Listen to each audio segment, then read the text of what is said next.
أعوذ بالله من الشيطان الرجيم بسم الله الرحمن الرحيم۔ ضیاء القرأت سبق نمبر 3 بموجب آیت شریفہ، یعنی یہ جو آیت کریمہ یہاں لکھی ہے اس کے حساب سے یہ کہا جا رہا ہے کہ جب کلام پاک پڑھا جائے تو پڑھنے والے کو ترتیل کے ساتھ کلام اللہ پڑھنا واجب اور موجب ثواب ہے، اور ترتیل کے خلاف پڑھنے میں عذاب اور نماز نہ ہونے کا خوف۔ پھر اللہ پاک نے جب ترتیل کا حکم ظاہر فرما دیا اور علماء اور قراء ترتیل کا حکم بتلانے والے اور ترتیل کے ساتھ کلام اللہ پڑھانے والے ہر زمانے میں موجود ہیں، تو نہ دنیا میں یہ عذر ہو سکتا ہے کہ ہم کو ترتیل کا ضروری ہونا معلوم نہیں، اور معلوم بھی ہو تو کوئی سکھانے والا نہیں، اور نہ قیامت میں اللہ پاک کے سامنے کوئی عذر چلے گا۔ دیکھیے، یہی بات میں آپ لوگوں کو ہمیشہ سمجھاتی آئی ہوں کہ اب آپ لوگوں کو یہ بات معلوم ہو چکی ہے کہ قرآن شریف جب پڑھنا ہے تو آپ کو ہر حرف کا خیال رکھتے ہوئے پڑھنا ہے، نہ ہی مخرج میں غلطی ہونی چاہیے، نہ ہی صفات میں غلطی ہونی چاہیے۔ لیکن اس کے باوجود بھی جب اعوذ باللہ اور بسم اللہ میں غلطی ہوتی ہے، قرآن کی تلاوت میں غلطی ہوتی ہے، تو یہ بہت غلط بات ہے، اور اس سے بہت تکلیف بھی ہوتی ہے مجھے، کیونکہ یہاں صاف صاف کہہ دیا گیا ہے کہ جب آپ کو یہ پتہ چل چکا ہے کہ قرآن کو ترتیل سے پڑھنا ہے، یعنی ایک تو ٹھہر ٹھہر کے پڑھنا ہے کہ جب کوئی سن رہا ہے تو اس کو ہر ایک لفظ صحیح طرح سے سمجھ میں آئے، اور صرف لفظ ہی سمجھ میں نہیں آئے بلکہ لفظ کا جو مخرج تھا، جو حرف اس میں ادا ہوئے تھے، وہ سارے حرف بھی سمجھ میں آئے، ہر ایک کا مخرج بھی سمجھ میں آئے کہ صحیح مخرج سے پڑھا گیا ہے کہ نہیں، اور صفات بھی صحیح سے سمجھ میں آئیں۔ کیونکہ قرآن شریف میں جو حروف ہیں ان میں اگر آپ تبدیلی کرتی ہیں، صفات میں کریں چاہے پھر زبر زیر میں کریں، تو معنی بدل جاتا ہے۔ جیسے یہاں پر ترتیلا، یہ تا ہے، اگر آپ اس کو طا پڑھیں گی تو اس کا معنی بگڑ جائے گا۔ تو اسی وجہ سے کہا جاتا ہے کہ قرآن شریف جب بھی پڑھیں تو ٹھہر ٹھہر کے پڑھیں، خیال رکھتے ہوئے پڑھیں، اور یہ واجب ہے جب کلام اللہ پڑھا جائے تو پڑھنے والے کو ترتیل کے ساتھ کلام اللہ پڑھنا واجب اور موجب ثواب ہے۔ یعنی جب بھی آپ قرآن شریف پڑھیں تو واجب ہے کہ آپ ترتیل سے پڑھیں، اور موجب ثواب ہے یعنی ثواب اسی کی طرح پڑھنے سے ملے گا، اس کے خلاف پڑھیں گی تو ثواب نہیں ملے گا، اور ترتیل کے خلاف پڑھنے میں عذاب اور نماز نہ ہونے کا خوف ہے۔ اگر ترتیل کے خلاف پڑھیں گی تو عذاب بھی ہے اور نماز بھی آپ کی نہیں ہوگی، نماز بھی قبول نہیں ہوگی، کیونکہ معنی ہی آپ نے بگاڑ دیا۔ میں اس کو بہت اچھے سے سمجھا چکی ہوں آپ لوگوں کو سورہ فاتحہ کی مثال دے کر کہ کس طرح سے الحمد کو اگر آپ یہ جو حمزہ ہے الحمد کے شروع میں اس کو حمزہ نہیں پڑھیں گی، اگر الف پڑھ دیں گی یا پھر بڑی ہا کو چھوٹی ہا پڑھ دیں گی تو معنی کتنا خراب ہو جاتا ہے، کتنا بگڑ جاتا ہے۔ تو اسی لیے نہ ہی آپ کی نماز ہو پائے گی، اور نماز نہیں ہوگی تو عذاب کے بھی حقدار ہو جائیں گے۔ جب ترتیل کا حکم ظاہر فرما دیا، یعنی اس آیت سے جب ترتیل کا حکم ظاہر ہو چکا ہے، علماء اور قراء ترتیل کا حکم بتلانے والے، یعنی جو عالم ہیں، جو قاری ہیں، وہ ترتیل کا حکم بھی بتانے لگے، اور ترتیل کے ساتھ کلام اللہ پڑھانے والے ہر زمانے میں موجود ہیں۔ ایسا نہیں ہے کہ آپ یہ کہیں گی کہ ہم لوگوں نے تو بچپن میں پڑھا تھا قرآن پاک، اور بچپن میں تو کوئی پڑھانے والے صحیح نہیں تھے۔ یہ غلط بات ہے، ہر دور میں پڑھانے والے رہے ہیں۔ یہ الگ سی بات ہے کہ لوگوں نے دھیان دینا چھوڑ دیا، توجہ دینا چھوڑ دیا، جس کی وجہ سے جو کچھ علماء تھے وہ بہک گئے، اور صرف ان لوگوں نے پڑھنے پڑھانے کو کمائی کا ذریعہ بنا لیا، جس کی وجہ سے وہ بچوں کی تعلیم پر دھیان نہیں دینے لگے۔ تو اسی وجہ سے ابھی جو عمر دراز خواتین جو قرآن پاک پڑھتی ہیں ان کے قرآن کے تلفظ غلط ہوتے ہیں، تو اس کے پیچھے ان علماء کا بہت بڑا ہاتھ ہے جنہوں نے صحیح سے نہیں پڑھایا، لیکن صحیح پڑھانے والے اس ٹائم پر بھی تھے۔ ٹھیک ہے، تو چلیے بہرحال اس وقت موقع نہیں مل پایا، تو اب آپ لوگوں کو موقع ملا ہے، اب توجہ دیں۔ تو ہر زمانے میں موجود ہیں، نہ تو دنیا میں یہ عذر ہو سکتا ہے کہ ہم کو ترتیل کا ضروری ہونا معلوم ہی نہیں تھا۔ یعنی دنیا میں بھی آپ یہ نہیں کہہ سکتی ہیں، نہیں کہہ کے بچ سکتی ہیں کہ ہم کو تو معلوم ہی نہیں تھا کہ ترتیل سے قرآن پڑھنا ضروری ہے، کیونکہ قرآن میں بھی یہ لفظ آ چکا ہے کہ ضروری ہے ترتیل سے پڑھنا۔ اور اگر معلوم بھی ہو تو سکھانے والا نہیں۔ اب آپ نہ ہی دنیا میں بچ سکتی ہیں اور نہ ہی یہ کہہ سکتی ہیں کہ چلیے مجھے تو معلوم تھا کہ ترتیل پڑھنا ضروری ہے، لیکن کوئی سکھانے والا بھی تو ہو، تو یہ بھی آپ کہہ کر نہیں بچ سکتی ہیں، کیونکہ ہر دور میں سکھانے والے رہے ہیں، اور نہ قیامت میں اللہ پاک کے سامنے کوئی عذر چلے گا۔ مطلب ہے صاف سی بات ہے، جب اللہ نے فرض کر دیا ہے ترتیل سے قرآن کو پڑھنا، تو دنیا میں بھی چھٹکارا نہیں، قیامت میں بھی چھٹکارا نہیں۔ دنیا میں کوئی شخص تعزیرات ہند کے خلاف کر کے اپنے حاکم کے سامنے یہ عذر نہیں کر سکتا کہ ہم کو معلوم نہ تھا، کہ تعزیرات ہند کے خلاف کرنے میں کوئی جرم اور سزا ہے۔ مطلب دیکھیے یہ دنیا کی مثال یہاں دی گئی کہ جیسے ہندوستان کا جو قانون ہے اس کے خلاف اگر ہم کوئی کام کریں گے تو کیا ہم حاکم وقت کے سامنے، جیسے پولیس وغیرہ کے سامنے، جج کے سامنے یہ بہانہ بنا سکتے ہیں کہ ہم کو تو یہ پتہ ہی نہیں تھا کہ اگر ہم نے یہ غلطی کی تو ہمیں پولیس اٹھا کر لے جائے گی؟ ارے تم ہندوستان میں رہ رہے ہو تو تم کو تو یہ بات معلوم ہی ہے نا کہ ہندوستان میں رہنے کے لیے کون کون سے کام تم کو نہیں کرنے ہیں۔ اب اگر جو چیزیں ہندوستانی ہونے کے لیے ضروری ہے، جیسے کہ جو ہمارا سمویدھان ہے، اس کے خلاف اگر ہم کوئی بات کہتے ہیں تو ظاہر سی بات ہے ہمیں پولیس اٹھا کر لے کے چلی جائے گی۔ تو یہ بات تو بچہ بچہ جانتا ہے نا کہ اس کے خلاف اگر ہم کہیں گے تو یہ جرم ہے، کیونکہ ہم ہندوستان میں رہتے ہیں تو یہ ہمارا فرض بنتا ہے کہ ہم اس کی حفاظت کریں، ہم اس کے خلاف کچھ بھی نہ کہیں۔ اب اتنا کچھ جاننے کے باوجود بھی اگر کوئی غلطی کرتا ہے تو یہ تو ظاہر سی بات ہے کہ وہ پھر اس جرم کی سزا کاٹے گا۔ تو وہی یہاں کہنا ہے کہ جب سب کچھ معلوم ہے کہ قرآن کو ترتیل سے پڑھنا ہے، اس کے بعد بھی نہیں پڑھتے، اس کے بعد بھی سیکھتے نہیں، تو پھر آپ کا بہانہ نہ دنیا میں قبول ہوگا نہ آخرت میں قبول ہوگا۔ اور اگر کوئی یہ عذر کرے تو قبول نہیں، بلکہ بیوقوف بن کر سزا ضرور پائے گا۔ ٹھیک ہے،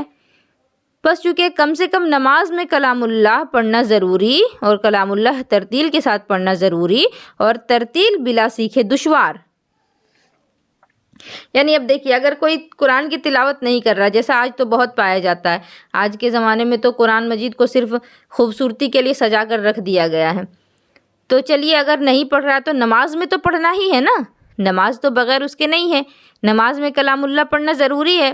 اور کلام اللہ کو ترتیل کے ساتھ بھی پڑھنا ضروری ہے، اور ترتیل کو بغیر سیکھے آپ پڑھ نہیں سکتی، کیونکہ کلام اللہ زبان عربی فصیح میں ہے، اللہ کا جو کلام ہے وہ عربی زبان میں ہے، اور ترتیل کا سیکھنا آسان ہے، جیسا کہ انشاءاللہ تعالیٰ بھی معلوم ہو جائے گا۔ یعنی عربی زبان تو ہے اللہ کا کلام، لیکن ترتیل کا سیکھنا بہت مشکل نہیں ہے، آسان ہے،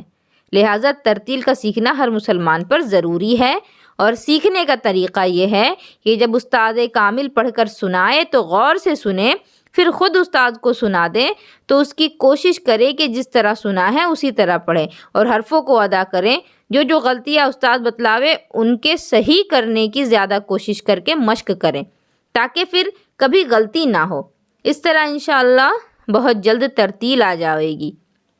دیکھیے یہ ساری باتیں تو میں آپ لوگوں سے روزانہ کہتی ہوں کہ جس طرح میں پڑھا رہی ہوں کوشش کیجیے اسی طرح پڑھنے کی۔ تو یہی بات اب آپ کو کتاب میں بھی لکھ کر کے سمجھائی گئی ہے، تو اب میں امید کرتی ہوں کہ اب آپ لوگوں کو یہ سمجھ میں آ گیا ہوگا کہ پڑھنا کیسے ہے، کیونکہ حضرت علی رضی اللہ عنہ نے ترتیل کے یہ معنی بتلائے ہیں: حرفوں کو تجوید یعنی صحیح مخرج اور صفت سے ادا کرنا۔ سب سے پہلی بات کیا؟ تجوید، یعنی مخرج جو ہے وہ صحیح ہونا چاہیے، صفت حروف کے صحیح ادا ہونے چاہیے، اور معرفت وقوف یعنی جگہ اور قاعدے رہاو کے پہچاننا، مطلب آپ کو کس جگہ پر سانس توڑنی ہے، کس جگہ پر نہیں توڑنی، اس کو بھی پہچاننا ہے، تاکہ جب وقف کی ضرورت ہو تو وقف بے موقع اور بے قاعدہ خلاف طریق عربی نہ ہو جائے۔ یعنی یہ چیزیں اگر آپ جان جائیں گی کہ حرف کا مخرج کیا ہے، صفت کیا ہے، اور آپ کو ٹھہرنا کس جگہ ہے، تو پھر اب آپ غلط جگہ پر سانس نہیں توڑیں گی، کیونکہ اگر آپ کسی ایسی جگہ سانس توڑ دیتی ہیں جہاں عربی کے قاعدے کے حساب سے آپ کو نہیں رکنا چاہیے تھا تو معنی بگڑ جائے گا۔ جیسے کہ میں ایک اردو کی مثال دے کر آپ کو سمجھا رہی ہوں۔ اگر میں آپ کے سامنے ہوں مان لیجئے اور میں آپ سے کہتی ہوں اٹھو، تو اس سے آپ کیا سمجھیں گی کہ آپ کو کھڑا ہونے کو کہا گیا ہے، لیکن مجھے کہنا تھا آپ کو اٹھو اور میں کیا کہہ دے رہی ہوں، اٹھو مت بیٹھو۔ تو اس سے کیا سمجھ میں آئے گا آپ کو کہ آپ کو کہا جا رہا ہے مت اٹھو، بیٹھے رہو۔ اگر میں کہہ دیتی ہوں اٹھو مت اور اس کے بعد بیٹھو کہہ دیتی ہوں، اور میں کہنا چاہ رہی تھی کہ آپ کھڑے ہی رہیے، تو آپ کو تو یہی سمجھ میں آئے گا نا کہ آپ کو اٹھنے منع کیا گیا ہے، کیونکہ میں تو کہہ دی ہوں اٹھو مت، یہاں میں سانس توڑ چکی ہوں اور پھر میں کہہ رہی ہوں کہ بیٹھو۔ تو اس سے یہ سمجھ میں آیا کہ آپ کو میں نے کھڑے ہونے سے منع کیا ہے اور آپ کو بیٹھے رہنا ہے، لیکن میں کہنا چاہتی تھی اٹھو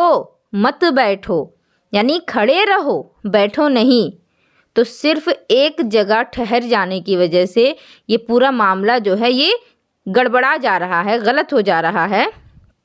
مجھے کہنا تھا کہ آپ کو کھڑے ہی رہنا ہے اور میں مکس کر کے بول دی ہوں، غلط جگہ پر میں نے سانس توڑ دی تو آپ بیٹھی ہی رہ گئی، تو مجھے غصہ بھی آ گیا اور آپ ڈانٹ بھی سن لی۔ تو یہ ساری باتیں میں نے سمجھانے کے لیے صرف کہی ہیں کہ وقف کی کتنی اہمیت اور ضرورت ہے۔ عربی ہم اور آپ اگر نہیں سمجھ رہے ہیں، کیونکہ ہم سب اجمی ہیں، ہماری زبان اردو ہے، ہندی ہے، تو کم سے کم جو علامات وقف بتا دیے گئے ہیں ان کو تو ہمیں سمجھنا ہی ہوگا اور اس جگہ پر ہم کو ٹھہرنا ہی ہوگا، ٹھیک ہے؟ اس کے علاوہ سانس نہیں توڑنی ہے، اور اگر اس کے علاوہ کہیں آپ سانس توڑ دیں ایسی جگہ پر جہاں پر علامت وقف موجود نہیں ہے، تو اب آپ کیا کریں گی؟ آپ کو اعادہ کر کے پڑھنا ہوگا، یعنی پیچھے سے لوٹا کر کے پھر پڑھنا ہوگا تاکہ آپ کی غلطی جو ہے وہ سدھر جائے۔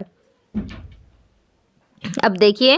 جب وقف کی ضرورت ہو تو وقف بے موقع اور بے قاعدہ خلاف طریقے عربی نہ ہو جائے، اور اکثر آدمی حرفوں کو صحیح ادا کرتے ہیں، صرف بعض حرفوں میں غلطی ہوتی ہے۔ کل حروف کلام اللہ کے 29 ہیں،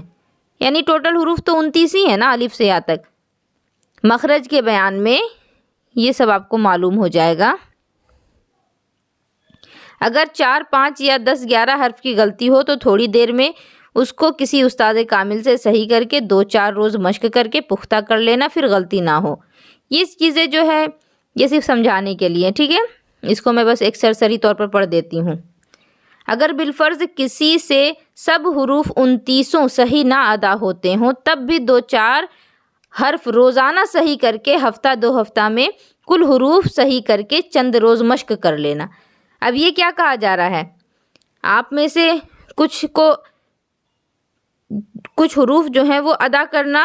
آتا ہے اور کچھ نہیں آتا، لیکن کچھ ایسی بھی ہیں جنہوں نے شروع میں جب جوائن کیا تھا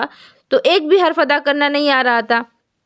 لیکن جب آپ لوگوں نے محنت سے پڑھنا شروع کیا تو کچھ ہی روز میں پڑھنا سیکھنے لگی، دھیرے دھیرے کر کے آپ کی غلطیاں سدھرنے لگی۔ تو وہی یہاں کہا جا رہا ہے، لیکن یہ بھی کہا جا رہا ہے کہ مشق روز کرنا ہے، لیکن آپ لوگ مشق روز نہیں کرتی ہیں، اسی کے وجہ سے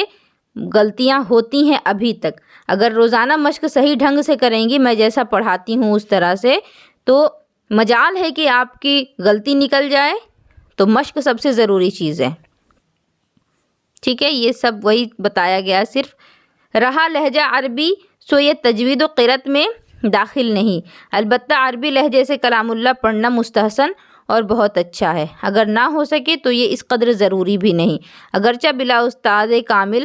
محض کتاب سے ترتیل حاصل نہیں ہو سکتی، مگر کتاب سے مدد ضرور ملتی ہے، اس وجہ سے ترتیل کے ضروری قاعدے لکھے جاتے ہیں۔ دیکھیے اب یہاں کیا کہا جا رہا ہے، پہلے تو آپ کو مخرج وغیرہ صحیح کرنے کو کہا گیا، ٹھیک ہے؟ جب آپ وہ سب صحیح کر چکی تو عربی لہجہ، یعنی عربی جس طریقے سے پڑھی جاتی ہے وہ طریقہ آپ کو اپنانا ہوگا۔ جیسے آپ دیکھتی ہیں کہ ہندوستان میں بھی انگریزی بولی جاتی ہے، اور جو انگلش ممالک ہیں جیسے یورپ کنٹریز ہیں،